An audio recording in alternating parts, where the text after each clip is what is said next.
Welcome to Phobiapedia, your one-stop destination for everything you want to know about phobias. As a dedicated YouTube channel, Phobiapedia is here to demystify the various phobias that exist, their triggers, symptoms, prevalence, and how to cope with them. Our mission is to enlighten our viewers about these often misunderstood conditions and to help dispel the stigma that surrounds them. With understanding comes empathy, and with empathy, we can make a difference. Today, we dive deep into the world of claustrophobia. Claustrophobia, a term you might have heard, but what exactly does it mean? At its core, claustrophobia is a situational phobia, a type of anxiety disorder where a person experiences intense fear of small or enclosed spaces. The word claustrophobia comes from the Latin word claustrum, which means a closed-in place, and the Greek word phobos, denoting fear. It's not just a dislike of small spaces, but a fear so profound it can trigger a panic attack.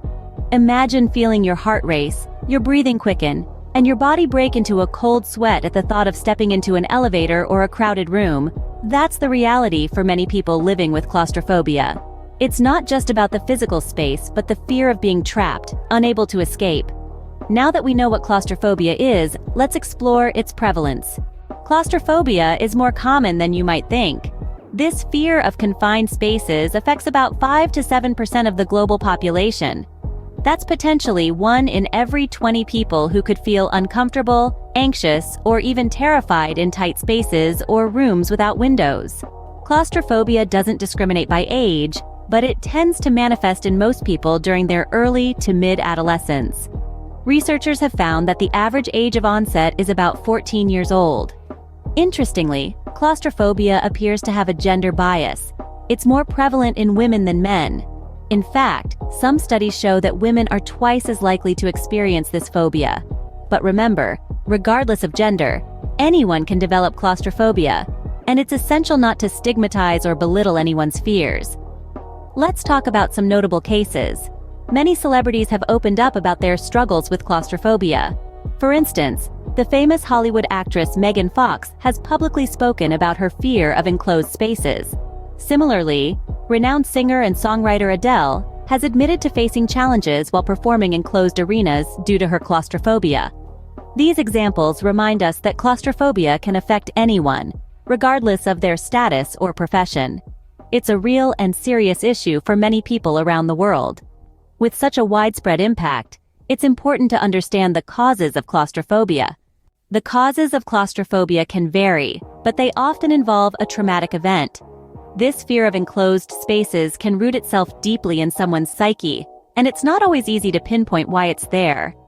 However, there are a few common causes that seem to surface more frequently than others.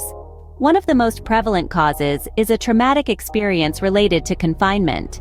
This could be something as severe as being trapped in a collapsed building, or as simple as being locked in a bathroom as a child. The brain links the fear and anxiety from that experience with the confined space, creating an association that can trigger claustrophobia. Another cause can be a learned response. If a family member or a close peer displays fear or anxiety in confined spaces, it's possible to learn this fear. We often take cues from those around us, especially during our formative years.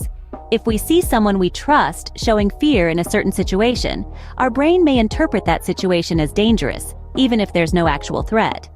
Lastly, some researchers suggest that claustrophobia may be linked to a primal fear of being buried alive, a fear that has been ingrained in us since the early days of humanity. So, as you can see, claustrophobia can originate from a variety of sources: trauma, learned behavior, or even evolutionary fears. Knowing the causes, it's crucial to know how to manage this phobia. Managing claustrophobia can significantly improve one's quality of life. It's not about curing the fear, but rather learning to control it. Common strategies include therapy options, self-care techniques, and even lifestyle changes. Cognitive behavioral therapy, or CBT, is one such therapy option. It focuses on identifying and changing thought patterns that lead to fear and anxiety, helping to replace them with more positive, rational thoughts. Exposure therapy, on the other hand, involves gradual, repeated exposure to the fear-inducing situation until the fear becomes less overwhelming. Self-care techniques play an equally important role. Deep breathing exercises and meditation can help manage immediate feelings of panic and anxiety. Other lifestyle changes, such as maintaining a balanced diet, regular exercise, and getting enough sleep, can also contribute to overall mental well-being.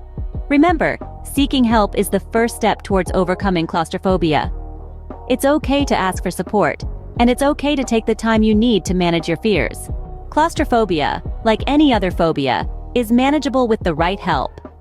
We've journeyed together through understanding what claustrophobia is, its prevalence, root causes, and strategies for management. This common fear, though daunting, can be tamed with therapy and self-care techniques. Knowledge is power, and awareness is the first step towards overcoming. If you found this video informative, please subscribe to Phobiapedia and give this video a thumbs up. Stay tuned for more insights into the world of phobias.